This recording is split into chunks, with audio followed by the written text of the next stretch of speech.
छात्रों, अब हम लोग अभ्यास 2C के सारे सवाल लगाएंगे। अभ्यास 2C 2C में पहला सवाल है, अपनी अभ्यास पुस्तिका में गुणन संक्रिया के प्रगुणों के आधार पर निम्नांकित कथनों में रिक्त स्थानों की पूर्ति कीजिए। पहला है 468 इंटू 0, ये भरना है। और दूसरा है 8976 इंटू 5432 इज इक्वल टू 5432। और तीसरा है 8973 इंटू 1। यहाँ पे हमें इन्हें भरना है। जीरो से अभी हमने ऊपर बताया आपको कि यदि किसी संख्या को जीरो से गुणा करोगे तो जीरो प्राप्त होगा आपको। यहाँ पे देखिए केवल क्रम बदल दिए गए हैं। ये यहाँ पे इससे गुणा कर रहे थे हम, क्रम 3 को 2 से गुणा करो 6, 2 को 3 से गुणा करो 6, अभी मैंने बताया था आपको। तो यहाँ पे हम लोग इसमें भरेंगे 8976। यदि किसी संख्या को 1 से गुणा करते हैं तो 1 ही प्राप्त होता है, हमें सेम वही आ जाएगा। दूसरा सवाल है, निम्नलिखित का गुणनफल उचित प्रगुण का प्रयोग करके ज्ञात कीजिए। पहला है 4 गुणे 25। इस पे हमें प्रगुणों का प्रयोग करके इनके उत्तर हमें निकालने हैं।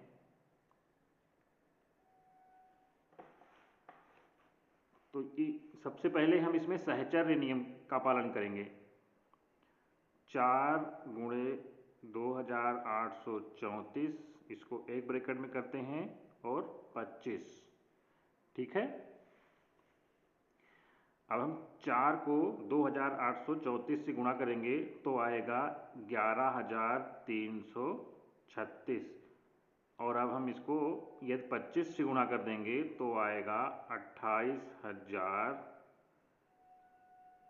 2,83,400। ये है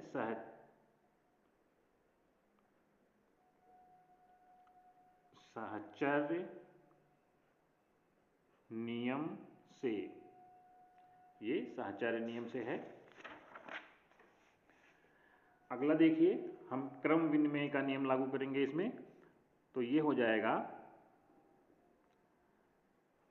2834 गुणे 4, हमने इसके क्रम बदल दिए, और गुणे 25, फिर वही आएगा 11,336 और गुणे 25।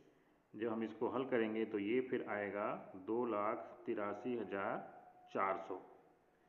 ये हो गया क्रम विनिमय नियम से।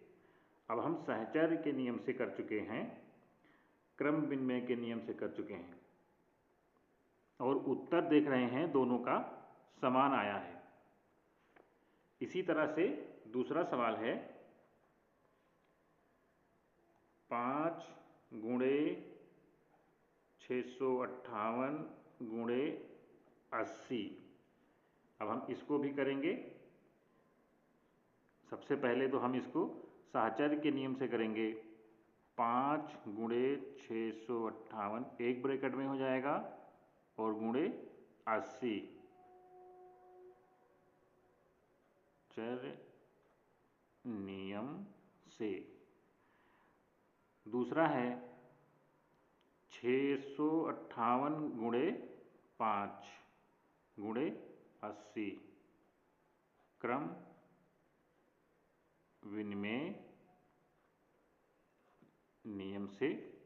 और तीसरा हो जाएगा 658 गुणे 5 गुणे 80,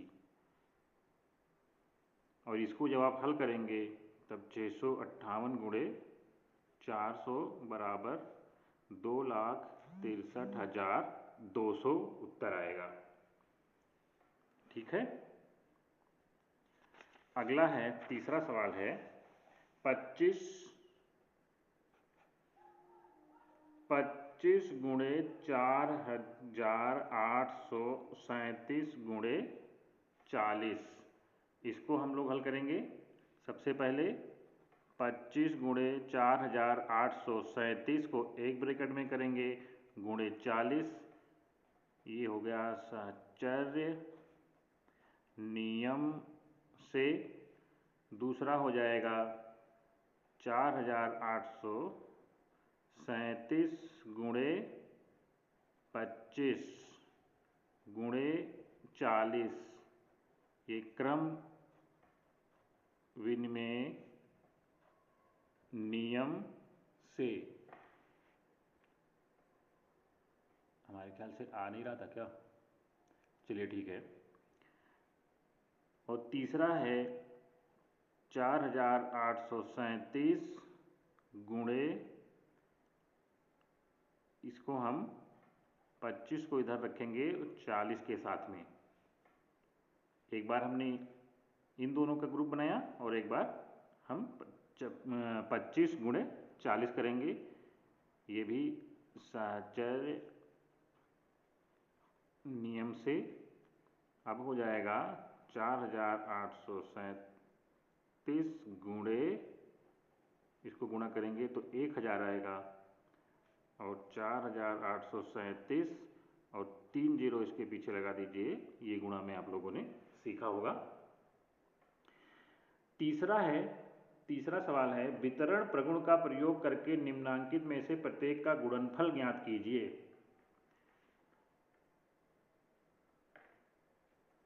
पहला है, तीसरे का पहला 487 गुणे 1,008, तो इसको हम वितरण प्रगुण का नियम लगाएंगे। वितरण प्रगुण में क्या होगा कि हमें गुणे 4,887, यहाँ पे हम इसको लिख सकते हैं 1,008 को हम 1,000 और धन 8, 1,000 में इसको हमने दो भागों में तोड़ दिया क्योंकि हमें वितरण का नियम लागू करना है। अब ये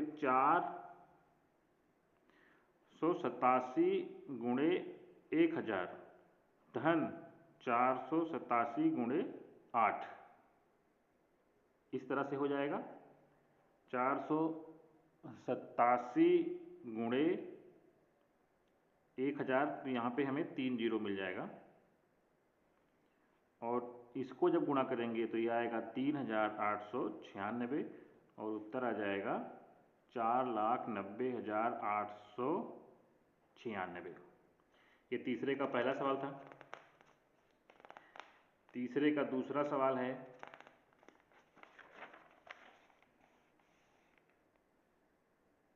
998 गुणे 436, 436, तो हम 436 998 को तोड़ देंगे।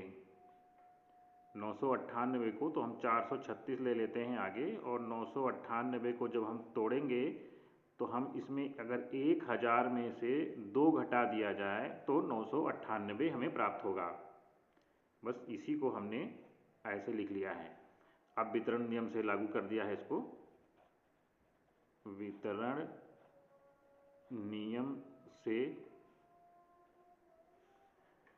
क्या आएगा हमें? वितरण नियम से आएगा 436 गुणे 1,000 ऋण 436 गुणे 2, 436 3 जीरो माइनस 872, उत्तर आ गया 4,35,128। अगला सवाल है, ये दूसरा था तीसरे का, ये तीसरे का तीसरा सवाल होगा 6754 गुणे 94। तो 6754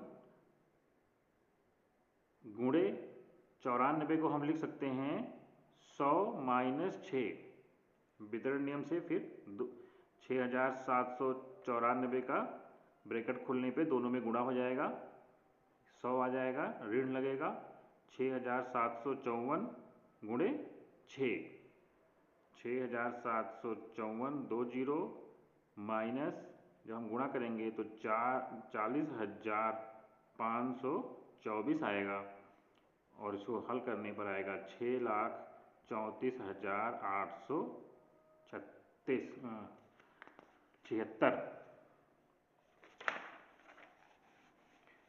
अगला सवाल है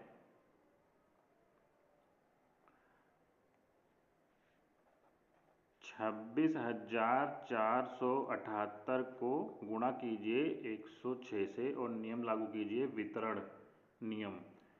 तो हम 26,478 गुणे 100 धन 6 वितरण नियम से हो जाएगा 26,478 गुणे 100 धन 26,478 गुणे 6। तो यहाँ पे हमें मिलेगा 47,800 धन 158868 और ये आएगा लगभग क्या 28,0668। ये वितरण नियम से लागू किया गया, वितरण नियम से।